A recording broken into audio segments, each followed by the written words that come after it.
Muy buenas a todos, hoy se vienen temas peliagudos. Empezamos con ECS. ECS o Entity Component System es una forma muy distinta de programar a la que estamos acostumbrados. Generalmente trabajamos con GameObjects y trabajamos con sus componentes que tienen datos y la lógica que modifica estos datos. En Entity Component System hacemos una separación de datos y lógica. Las entidades simplemente son aquellos elementos que están en el mundo. Los componentes llevan los datos que modifican esta entidad y los sistemas son la lógica que hace que los datos se vayan mutando a lo largo de nuestro juego. Entity Component System, por lo tanto, trabaja con Data Oriented Design o programación orientada a datos. Esto lo que nos dice básicamente es que los datos son más importantes que los objetos o la lógica en sí y que los datos tienen que ser eficientes a la hora que se mandan a la CPU y se puedan trabajar con ellos de forma más rápida. De la forma tradicional, cuando trabajamos con programación orientada a objetos, nosotros tenemos referencia a objetos que están distribuidos a lo largo de la memoria, en cualquier lado. Nosotros podemos tener un personaje A que hace referencia a un personaje B, que este hace referencia al sistema de vida, y todo esto está repartido por toda la memoria, accediendo a un elemento y este haciendo que acceda a otros objetos, hace que todo el proceso de la CPU sea de forma natural lento, ya que cada vez que queremos acceder a la RAM, que generalmente es donde están estos datos, tarda alrededor de 200 ciclos de nuestro ordenador, que a priori son datos ínfimos, pero a medida que vamos sumando accesos a memoria, hacemos que nuestro juego sea eficientemente más lento. Con ECS y con DOTS, Data Oriented Technology Stack, básicamente esa tecnología que tiene Unity para empacar todos estos datos y hacer que sean eficientes a la vez que se mandan a la CPU, vamos a sacar al máximo rendimiento posible en nuestros proyectos. ECS no solo sirve para proyectos a gran escala, con muchas unidades, con muchas partículas, con muchos elementos en pantalla que se tienen que mover a la vez, también sirve para proyectos pequeños. Básicamente ECS es una forma distinta de programar y no un uso específico para un caso concreto.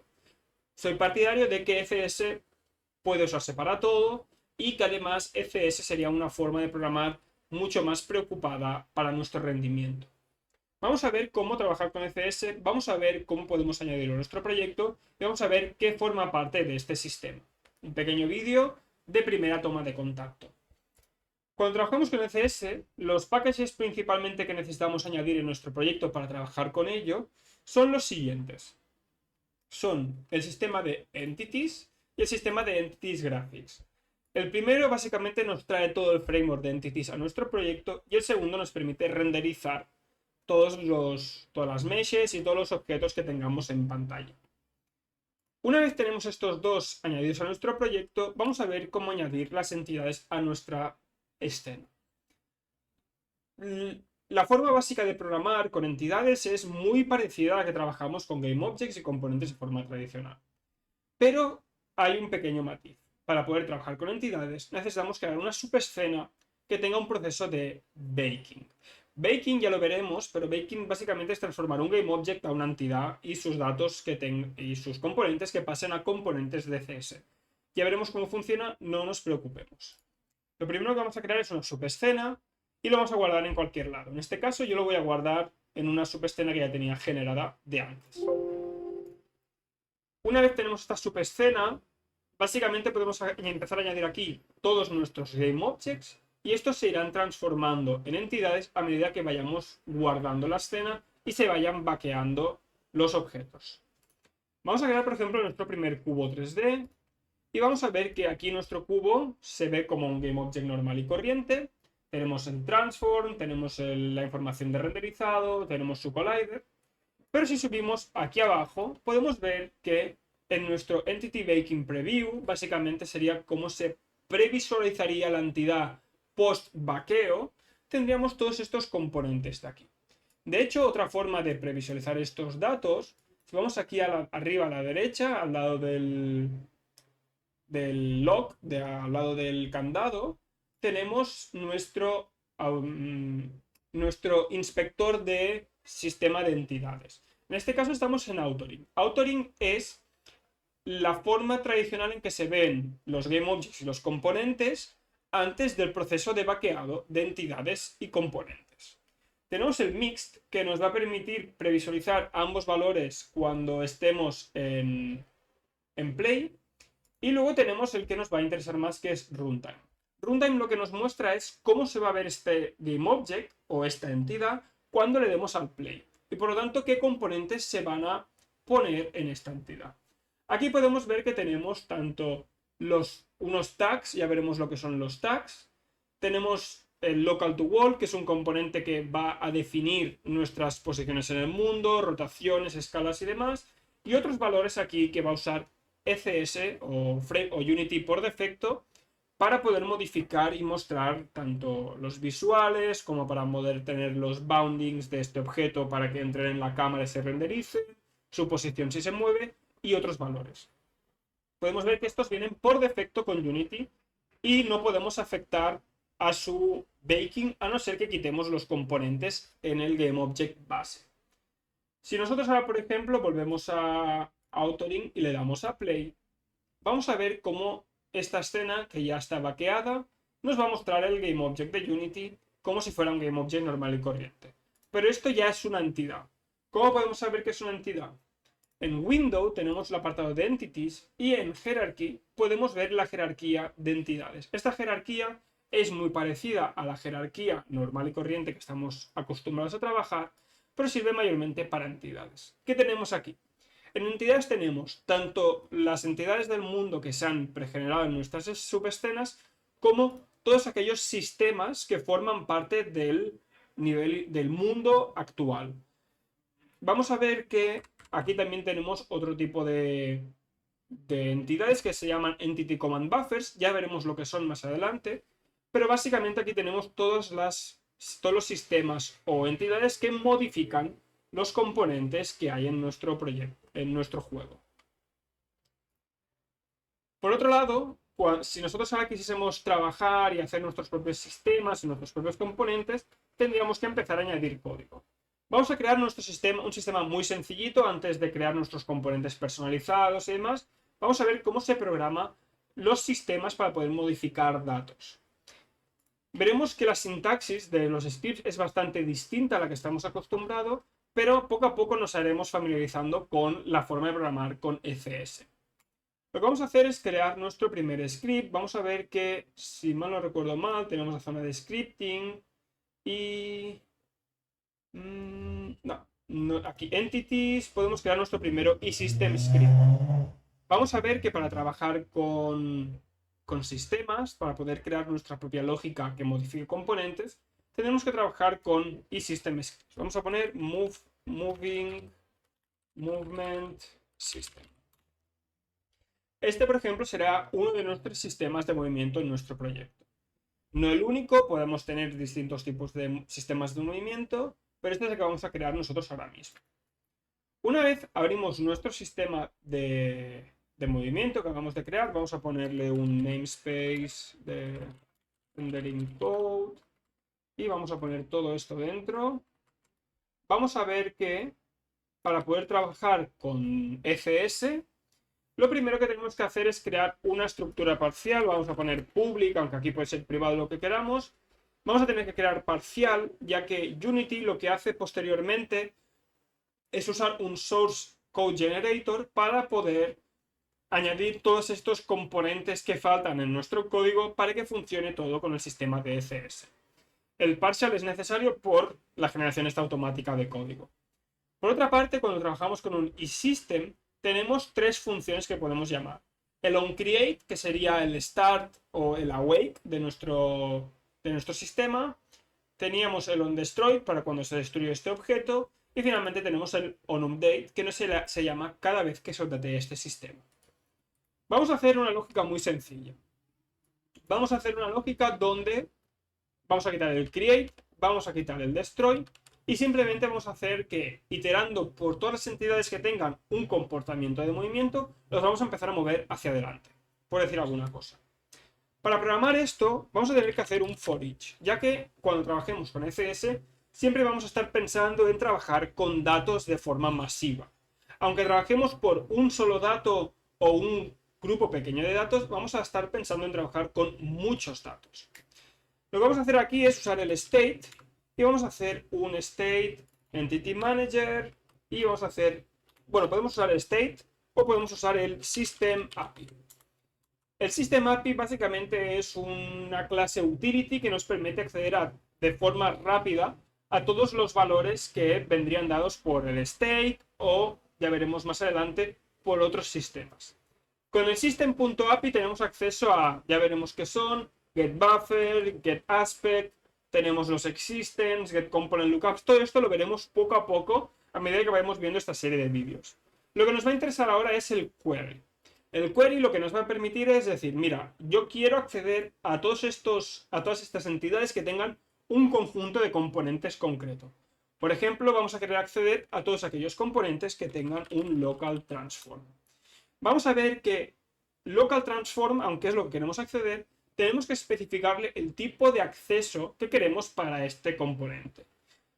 Unity, para poder permitir hacer multithreading y programación en paralelo, tenemos que diferenciar cuando accedemos a un componente y lo escribimos y por tanto modificamos este valor, y dentro de la CPU pasan muchas cosas, por ejemplo se invalidan las cachés. Entonces lo que hace esto es que cuando se modifica un dato, todos los otros threads que tengan acceso a estos datos van a tener que sincronizarse con el thread que ha modificado los datos. Todo esto para poder programar en multithreading, hay muchas cosas por detrás que van pasando. Cuando trabajamos solo con lectura de objetos, como no vamos a estar leyendo y escribiendo a la misma vez, no nos vamos a tener que preocupar porque se invaliden las cachés de las CPUs y por lo tanto tengamos que estar esperando que un thread termine de trabajar con los datos para poder leer estos datos. De esta forma, lo que quiero decir en esencia es que tenemos que especificar si es de lectura o de escritura. En este caso solo es de escritura porque queremos modificar esta posición de las entidades y vamos a poner ref rw. El ref rw lo que nos dice es, quiero una referencia de estos componentes de transform para su escritura. Y aquí vamos a guardar, por ejemplo, los local transforms.